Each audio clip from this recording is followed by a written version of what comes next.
Assalamualaikum warahmatullahi wabarakatuh. Perkenalkan, saya Muhammad Fatu Rizky akan menerangkan artikel hasil dari wawancara isu PBNU siapkan struktur bisnis dan manajemen garap konsesi tambang batubara. Langsung saja, Ketua Umum PBNU atau Kiai Haji Yahya Khalil Stakuf mengatakan pihaknya akan menyiapkan suatu struktur bisnis dan manajemen untuk menggarap konsesi tambang batubara. Ketua Umum Pengurus Besar PBNU Yahya Khalil Stakuf atau Gus Yahya usai bertemu Presiden Jokowi di Kompleks Istana Kepresidenan Jakarta. Ketua Umum Pengurus Besar Nahdlatul Ulama atau PBNU mengatakan pihaknya akan menggarap konsesi tambang batubara. Hal ini menyusul keputusan pemerintah yang akan segera memberikan izin pengelolaan tambang batubara kepada organisasi masyarakat ormas keagamaan termasuk ke PBNU. Nahdlatul Ulama telah siap dengan sumber daya manusia yang mumpuni, perangkat organisasional yang lengkap dan jaringan bisnis yang cukup kuat untuk melaksanakan tugas dan tanggung jawab tersebut, kata Gus Yahya. Gus Yahya mewakili PBNU menyampaikan terima kasih kepada Presiden Jokowi atas langkah perluasan pemberian izin tambang ke ormas keagamaan. PBNU berterima kasih dengan apresiasi yang tinggi kepada Presiden Joko Widodo atas kebijakan afirmasinya untuk memberikan konsesi dan izin usaha pertambangan kepada ormas-ormas keagamaan termasuk Nahdlatul Ulama, ucap Gus Yahya. Ia menyebut pemberian izin tambang untuk ormas keagamaan merupakan langkah berani Presiden Jokowi dalam memperluas pemanfaatan sumber daya alam SDA bagi kemaslahatan rakyat.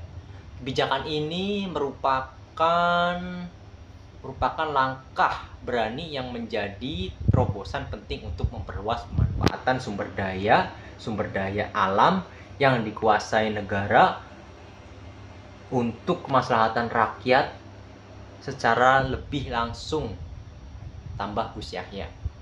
Gus Yahya menambahkan saat ini Nahdlatul Ulama mewakili jaringan perangkat organisasi yang menjangkau hingga tingkat desa serta lembaga-lembaga layanan masyarakat di berbagai bidang yang mampu menjangkau masyarakat akar rumput di seluruh Indonesia. Itu semua akan menjadi saluran efektif untuk menghantarkan manfaat dari sumber daya ekonomi yang oleh pemerintah dimandatkan kepada Nahdlatul Ulama untuk mengelolanya, kata pengasuh pesantren Raudatul Talibin Rembang itu. Presiden Jokowi dan rombongan melihat langsung proses penambangan bawah tanah di Kabupaten Mimika, Papua. Presiden Jokowi resmi menerbitkan aturan organisasi kemasyarakatan ormas keagamaan bisa mengelola tambang. Ini tertuang dalam peraturan pemerintah nomor 25 tahun 2024 ditekan Jokowi 30 Mei 2024. Beli tersebut merupakan perubahan atas PP nomor 96 tahun 2021 tentang pelaksanaan kegiatan usaha pertambangan mineral dan batubara. Aturan ormas keagamaan bisa mengelola wilayah khusus izin usaha pertambangan WI UPK tertuang di pasal 83A.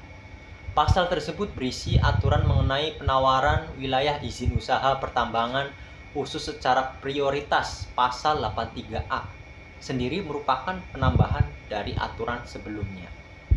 Dalam rangka peningkatan kesejahteraan masyarakat, WIUPK dapat dilakukan penawaran secara prioritas kepada badan usaha yang dimiliki oleh organisasi kemasyarakatan keagamaan seperti dikutip pasal 83A ayat 1. WIUPK yang bisa dikelola oleh ormas keagamaan tadi merupakan wilayah bekas perjanjian karya pengusahaan pertambangan batubara PKP 2B. Jokowi menegaskan IUPK yang dikuasai oleh badan usaha milik ormas keagamaan tidak boleh dipindahkan atau dialihkan tanpa persetujuan menteri terkait.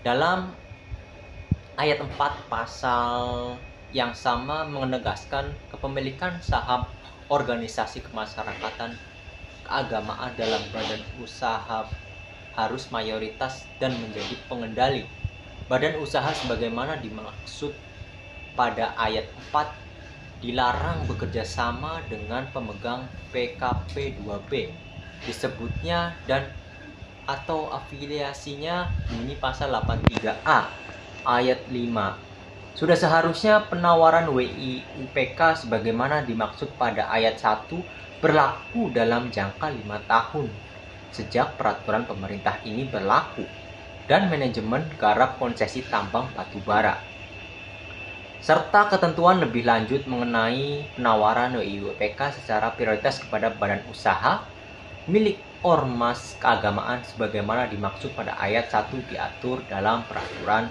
presiden. Terima kasih. Penjelasan artikel dari saya. Wassalamualaikum warahmatullahi wabarakatuh.